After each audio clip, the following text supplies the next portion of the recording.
उचित रेट अगर मिलता है तो हम लोग देने से ही अच्छा रहेगा। कोई 11 रुपया करके किलो में बता रहे हैं, कोई 11.5 रुपया बता रहे हैं। 16 रुपया 17 रुपया करके अगर मिल पाएगा तो अधिक उपज हो जाता है, जिसका वो बिक्री कर सकते। अभी तक जितना बचेगा उसको बेचेंगे ना। अच्छा। झारखंड की हेमंत सोरेन सरकार आगामी 15 दिसंबर से धान की खरीद शुरू करने का निर्णय लिया है। सरकार का दावा है कि खरीदारी के दौरान ही जो आधी राशि होगी वो एट ए टाइम ही किसानों को पे कर दिया जाएगा और बाकी जो राशि है वो 3 महीने के अंतराल में दिया जाएगा। लिहाजा ये देखने और समझने के लिए हम लोग रांची से चलकर अनगढ़ा प्रखंड पहुंचे हैं और एक खेत में पहुंचे हुए हैं। और यहाँ पर आप देख सकते हैं किस तरह नामकुम प्रखंड पड़ेगा ये, और यहाँ पर ये तैयारी चल रही है। किसानों के बीच हम ये खास करके यहाँ पर पहुँचे हैं, आए हैं समझने के लिए कि सरकार जो दावा कर रही है कि आगामी 15 दिसंबर से हम धान की खरीदारी शुरू करेंगे, लिहाजा उसकी क्या तैयारी है और किसान इसके बारे में क्या सोचते और समझते हैं, ताकि एक तस्वीर आपके सामने पेश कर सके कि सरकार का निर्णय भले जो भी हो लेकिन किसानों की सोच क्या है। सरकार तैयारी कर रही है कि धान की खरीदारी 15 दिसंबर से शुरू की जाए।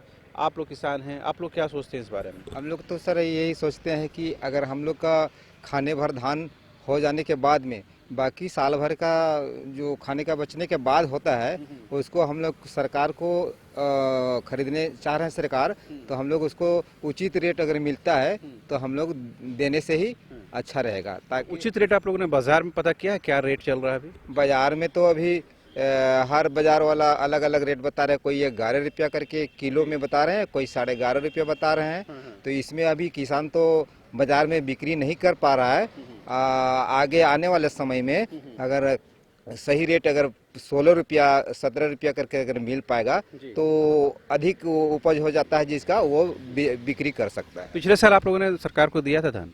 पिछले साल हम लोग सरकार को नहीं दिए। ये लोकल मार्केटिंग जो होता है उसी में जा करके 16 रुपया किलो के हिसाब से बिक्री किए थे। नहीं देने के कारण क्या, रेट कम मिल रहा था? देने के कारण पहले तो सरकारी ये सब के विषय में मालूम नहीं था, और अभी आप लोग आए हुए तो हम लोग को इस विषय में मालूम चला कि सरकार हम लोग का धान को लेने के लिए चाह रहे हैं। देखिए, सबसे खास अहम बात यही है कि सरकार की जो भी योजना हो, चाहे कोई भी कल्याणकारी योजना हो, किसानों से जुड़ी बात हो या गैर किसानों से जुड़ी हुई कोई योजना हो, सरकार अपनी योजनाओं को उन लोगों तक, उन लाभुकों तक पहुंचाने में अभी तक पूर्ण रूप से सफल नहीं हो पाती है, जिसका जो वास्तविक लाभ उठा सकते हैं। यही वजह है कि सरकार अगर ये घोषणा करती है कि अमुक रेट में हम इतनी तारीख से धान की खरीदारी शुरू करेंगे, लिहाजा उसकी जानकारी प्रॉपर तरीके से ऐसे किसानों तक पहुंचनी चाहिए ताकि ये ऐसे लोग उसका लाभ उठा सकें। कुछ और भी लोग उनसे पूछने की कोशिश करते हैं। अरे बाबू, तुम पढ़ाई करते हो?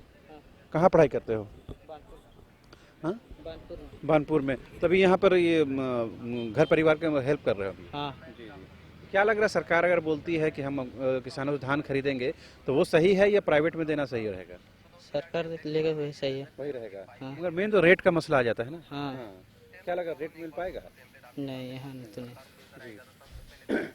तो कहीं ना कहीं ये है, जो परिवार के लोग हैं तमाम लोग मिलजुल कर खेती बाड़ी करते हैं और उसमें हेल्प करते हैं, बावजूद इसके जो उसका आउटकम है वो नहीं मिल पाता है। दीदी, आप बता दीजिए, चूँकि आप दिन रात आप लोग खेत खलिहान में रहती हैं, मेहनत करती हैं, तो ये बताइए क्या सरकार को क्या करना चाहिए ताकि किसानों का जीवन यापन बेहतर हो सके? अगर सरकार को अच्छा रेट मिलेगा तो सरकार को देंगे।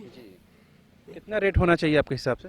15-16। 15-16 होना चाहिए। हाँ। पिछले बार क्या रेट चला था, आप लोग कहाँ दिए थे? 11 रुपया 11.5 रुपया इतने दिए थे। अच्छा, प्राइवेट में? हाँ। अच्छा, तो इस बार आप लोग इरादा किए हैं?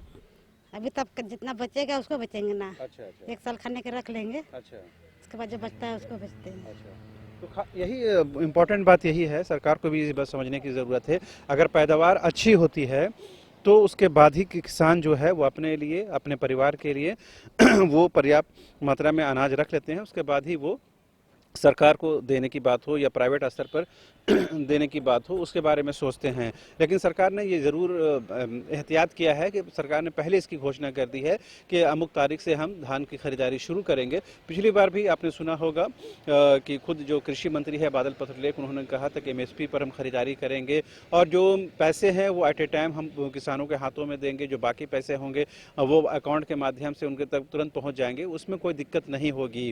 किसानों की कर्ज माफ़ी का मुद्दा मुद्दा भी राजनीतिक मुद्दा बना था। कई किसानों की कर्ज माफी हुई है, हालांकि कई लोगों ने ऐसा दावा किया है जो एक्चुअल में लाभार्थी हैं उन तक उस योजना का लाभ नहीं मिला। ये आरोप प्रत्यारोप अगर आप छोड़ भी दें तो सरकार के लिए महत्वपूर्ण होता है कि एमएसपी में धान की खरीद करे ताकि किसानों को उसका वास्तविक लाभ मिल सके। और आपने सुना भी होगा, देखा भी होगा कि 1 साल से अधिक समय से दिल्ली के विभिन्न बॉर्डर में किसानों का आंदोलन चल रहा है और उसमें मुख्य मुद्दा यही है कि एमएसपी को लेकर के सरकार गारंटी दे, कानून बनाए। लिहाजा उम्मीद की जानी चाहिए कि झारखंड सरकार किसानों के हित में फैसले करेगी। कैमरा पर्सन हृदय के साथ रांची के नामकुम से न्यूज़ बाइस्कोप के लिए शाहनवाज।